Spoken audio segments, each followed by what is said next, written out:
ახლა ჩვენს ეთერში სტუმრობის დროა.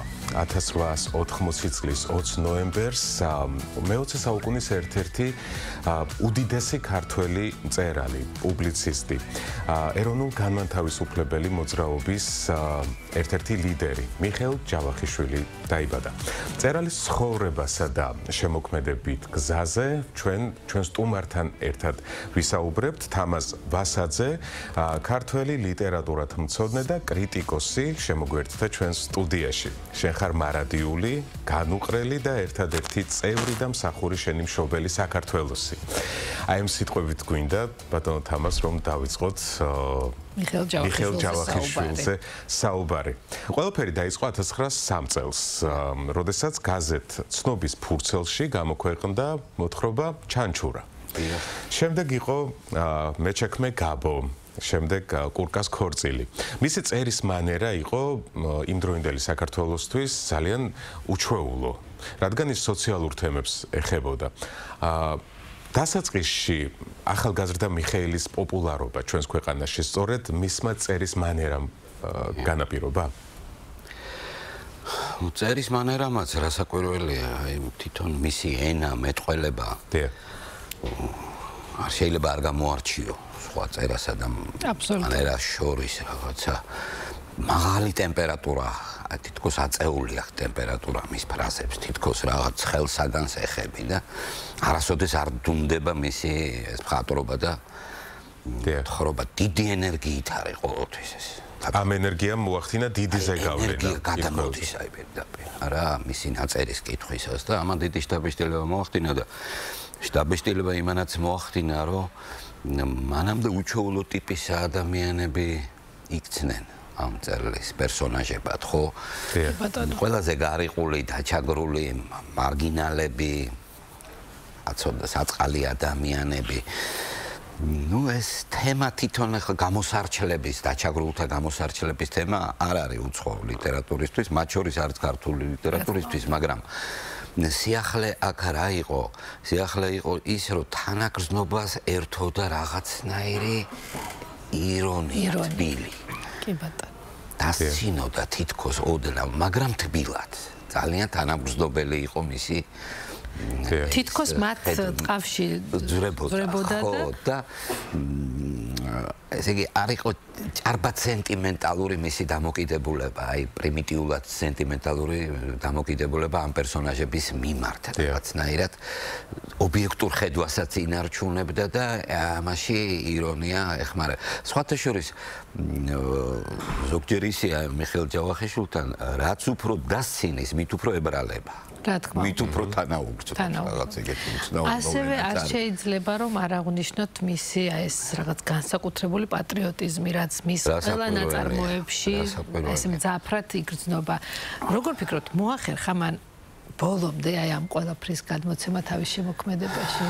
მე მგონი რაღაცა მთავარი და არსებითი რაც იყო მოახერხა მიუხედავად იმის, რომ დადგა შემდეგ ძალიან კაცრი ეპოქა და ძალიან შემბოჭველი მწერლის და შემოქმედი ადამიანის თავისუფალი აზრის, მაინც მოახერხა. თუ ვინმე იყო ილია ჭავჭავაძის მემკვიდრე, სხვათა შორის, აი პირდაპირი ყველაზე უშუალო გამგრძელებელი ლიტერატურაშიც, ესე მხატვრულ შემოქმედებაშიც, პუბლიცისტიკაშიც, საზოგადოებრივ პოზიციაშიც ალბათ შეიძლება რომ აი მიხეილ ჯავახიშვილს ეს კითხვა ისმის ხოლმე აი ვინ გააგრძელა ყველაზე მეტად ილიას გზა შეიძლება აი ორმა ჯავახიშვილმა სხვა შორის მეცნიერებაში ივანე ჯავახიშვილმა თავისი საფუძვლიანობით ფუნდამენტურობით და აი ლიტერატურაში მხატვრულ შემოქმედებაში შეიძლება მიხეილ ჯავახიშვილმა და მისი პატრიოტიზმი აი როგორც ილიას პატრიოტიზმი იყო ერთდროულად, აი როგორც იმ გმირების მიმართ დამოკიდებულება ერთდროულად ძალიან მხიზელი, ძალიან ცივი, ძალიან ობიექტური და მეორე მხრივ ძალიან თანამგრძნობელი და ძალიან ბნებია. ეხლა ჩვენ გაგვიჭირდება კიდეც ალბათ, აი მიფიქრია მე როგორი პატრიოტები იყვნენ ისინი, ესე იგი როგორი მძაფრი იყო მათი პატრიოტული გრძნობა ჩვენ ამას ვერ შევწუდებით ალბათ რა, იმდენად ეს მწვავე გრძნობა იყო. აი განსაკუთრებით ნაწერებშიც ხატრულში ხო ჩანს, მის აი ჩანაწერებშიც ჩანს. ეს არის რაღაცა ცუდი სიტყვა ფანატიზმია და ფანატიზმთან არც აქვს კავშირი, რა ვიცი, აი მაგრამ ესეთი მძაფრი გამოვიდა. ძალიან სიმძაფრე გამოხატავს. ფანატიზმა, ასე რომ ვთქვათ. ხომ არ განაპირობა ესეთ საზოგადოებრივ პოლიტიკურ ცხოვრებაში ჩართვა? აი ამ მიმართულებითაც მინდა რომ გავიხსენოთ. ჩართვა ის იყო აი აქტიური მოქალაქე. არასოდეს ის გულგრილი არ იყო, არასოდეს გამდგარი არ იყო საზოგადოებრივ პროცესებიდან, მაშინაც კი როცა ეს ძალიან სახიფათო იყო. ის სიმართლის მთქმელი ადამიანი იყო არა მარტო ლიტერატურაში, არამედ ცხოვრებაშიც და ამან დიდი პრობლემები. სიმართლეს ვერ მალავდა. აი სხვა შორის ძალიან ნიშანდობლივია ქალის ტვირთის ისტორია. ეს იყო რაღაც შეკვეთილი რომანივით, უნდა დაწერილი იყო საბჭოთა სოციალისტური რეალიზმის პრინციპებით, წარმოებით პირველი რევოლუციის თემაზე. და აი თითქოს კომპრომისული რაღაცა იყო. ხო, ყველას უხდებოდა, რა თქმა უნდა, მაშინ აი მცირე. მაგრამ კი სიმართლე ვერ დამალა. და ისე დახატა პერსონაჟი, რომლის პროტოტიპი იყო სტალინი, რომ ის ანტიპათიას იწვევს და მათ შორის ის თვითონაც მიხვდა და სხვაებიც და სხვა შორის ეს ხდება მისი დაპატიმრების და დახურების წინ იმ წელს ზაფხულში. აი იმ რომანის განხილვამაც 1936 წელს 18 წლის ზაფხულში, 17 წლის ზაფხულში ხდება ეს და ანუ ერთი წლით ადრე სანამ დახურდა. არა, რამდენიმე თვით ადრე. რამდენიმე თვით ადრე და მე მალე დააპატიმრა ის ამან განაპირობა ეს განხილვა ამ თითქოს და საბჭოთა რომანის რო აქ სწორად არ არის ნაჩვენები ის რევოლუციონერები ასეთები არ იყვნენ. ამანაც შექმნა მისთვის ძალიან სახიფათო აქტი. წელს განადგურდა ფაქტიურად მთელი თავისი. ანუ ისე თქმა მინდა, იქაც კი როცა ცდილობდა რომ ცოტა კომპრომისული ყოფილიყო. იქაც კი არ გამოვიდა. ის სიმართლე ისეთი ძლიერი იყო მაშინ და სიმართლის გრძნობა რომ იმის შეკავებას ვერ ახერხებდა. და მაინც ამბობდა. და იცით აი როგორ მოვიდა მაინც აი ჩვენამდე როგორ მოაღწია ამ ყველაფერმა, როდესაც აი ესე ერთიანად განადგურდა რეალურად. განადგურდა, მაგრამ ნუ მე რეაბილიტაცია მოხდა.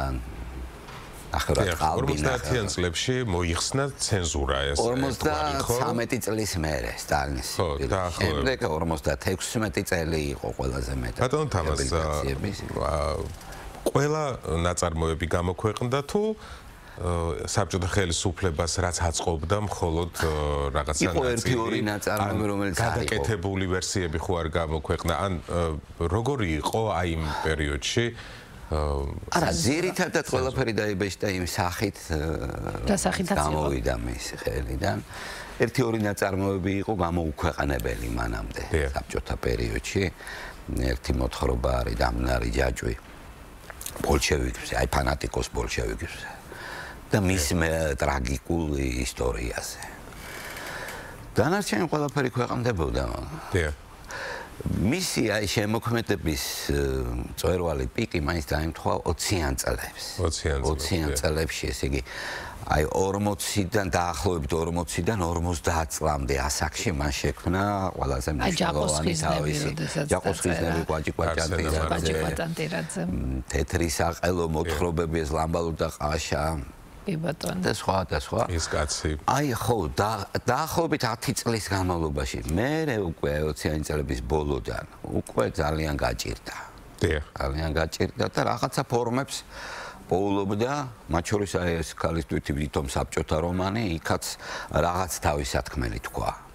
თავისი მართალის. ანუ ყველა პერიოდში და მაინც მდგომარეობაში ახერხებდა ის თავის სათქმელს. დღეს რამდენად მნიშვნელოვანია რომ აი ეს ყველაფერი ისწავლებს უმაღლეს სასწავლებელში ისწავლება კიდეც და ძალიან მნიშვნელოვანია იმიტომ რომ ეპოქებიც გავს ახლა ეს მიხეილ ჯავახიშვილი როგორი ეპოქის მწერალია აფორიაქებული აი ყველაფერი გადატრიალდა ადამიანების ურთიერთობა ფასეულობები წყობა სოციალური პოლიტიკური არეულობა არეულობა დიდი ქაოსის და რა ცვლილებების რევოლუციური ცვლილებების ეპოქაში და მან ეს ეპოქა როგორ გახსნა დაინახა აი ამ აფორიაქებული ეპოქის შესაფერი ადამიანი, ყველაზე ნიშანდობლივი ტიპები მონახა. დაინახა, რომ დგება ძალადობის დრო და სიცრუის დრო. ორი მთავარი ყველაზე ბოროტი ძალა ამ სამყაროში, რომელსაც ემყარებიან აი ტოტალიტარული რეჟიმები, როგორიც იყო კომუნისტური რეჟიმი, ნაცისტური რეჟიმი, სიცრუე და ძალადობა. აი ადამიანშიც ეს დაინახა. და აი თქვა კვაჭუპაჭანტირაძე. ეს არის პროფესიონალი მატყუარა. ხო, მაგრამ მარტო კვაჭი არ ტყუოდა იმ ეპოქაში და მარტო ის არ იყო თაღლეთი, დიდი თაღლითობის, დიდი აფიო სახელი. ხო, პოლიტიკური კრებითია და ყველანაირი სიცრუის და აფიორის განსახი. ჯაყოში და ძალადობა. საერთოდ ის ხედავდა, რომ აი ფენების განლაგება საზოგადოებაში ძალიან იცვლება, ქვემოდან ზემოთ მოდიან. და პირიქით ქვემოთ.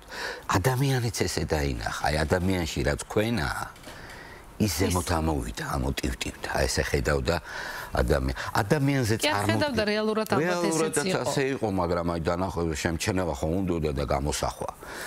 საერთოდ მან ყველაზე მნიშვნელოვანი რაც გააკეთა ალბათ ქართული ლიტერატურისთვის, ადამიანზე წარმოდგენა შეცვალა. ადამიანი დაინახა როგორც უფრო რთული, მრავალმხრივი არსება, რომელშიც ბოროტებაც ბევრია. და მაგიტომაც ყავდა მას ძალიან ბევრი მტერი, ხო, და დაინახა ესეთი ადამიანები, აი გროტესკულად, გროტესკული რეალიზმის სახით, გროტესკი რა არის, საშინელების და კომიკური შეხამება. და ასეთი არიან ეს მისი ყველაზე მთავარი გმირები, ჯაყო, თეიმურაზ ხევისთავიც, ასეთია, კვაჭანტირაძის ასეთია, ლამბალუდა ყაშაში ეს ყაშა ლაზარე. მიხეილს როგორი ხასიათი ქონდა? აი ეს არის ძალიან საინტერესო. ხასიათი ქონდა, მე მგონი ეს იყო ქართლ კახელი კაცი, ასე ვთქვათ. წარმოშობა მისი კახური იყო. იუმორი, კახური პირდაპირობა. პირდაპირობა, სიდინჯე და შეუპოვრობა. სიჯუტე არ ვარ გასიტყვა რა. შეუპოვრობა. რეალურად შეუპოვრობა და ამასაც შეეწირა. და ხო, ამასაც შეეწირა და ესე თავდაჭერილი კაცი იყო საერთოდ ეს არ იყო რაღაცა ესეთი მე მგონი მაგრამ მან აი ქართველები ხშირად ფამილიარულები ვართ ძალიან ხო და ეს უფრო მე მგონი თავდაჭერილი კაცი იყო სწორედ აღმოსავლურ ქართულად უფრო ხო და ცხოვრებაშიც მას ჰქონდა ის რაც ჰქონდა ლიტერატურაში აი ძალიან ბასრი ხედვა და ირონია სარკაზმი და ამ ხერხსაოცრად მახვილი აზრი და მახვილი სიტყვა და ესეც ახლა კომფორტს არ უქმნის ადამიანებს ცხოვრებაში ხო და არც მიხეილს უქმნიდა ცხადია და ნამდვილად მაგრამ მას შესანიშნავი პერსონაჟები შექმნა რომლებშიც დაინახა ეპოქის აი ბოლშევიკის ტიპი ფაშისტის ტიპი ტოტალიტარული ადამიანი მოძალადე ცრუ მიმტაცებელი აი მტაცებელი ნადირივით ხშირად. დაინახა ადამიანები, რომლებშიც ინტელექტზე და გონებაზე ბევრად ძლიერია ინსტინქტი. აი ცხოველური ალღო. და შესანიშნავად დახატა. არაჩვეულებრივად ხორშესხმულია მისი ნაწერი, ხო? არაჩვეულებრივად აი რა. ხედავ ყველაფერს ისმენ. და არასოდეს არავისი არ აგერევა მისი ეს ხელწერა, რომელიც არის მისთვის მხოლოდ დამახასიათებელი. ძალიან საინტერესო იყო თქვენთან საუბარი. კიდევ უფრო საინტერესო იქნებოდა უბრალოდ დროში რო არ ვიყოთ შეზღუდულები.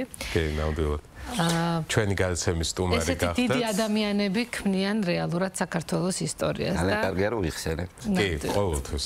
დიდი მადლობა სტუმრობისთვის. ქართული ლიტერატურათმცოდნე და კრიტიკოსი გახდათ ჩვენი გადაცემის სტუმარი. ჩვენ გავიხსენეთ დიდი უდიდესი ქართველი მწერალი, პუბლიცისტი, პოლიტიკოსი, ასე რომ ვთქვათ, საზოგადო მოღვაწე მიხეილ ჯავახიშვილი.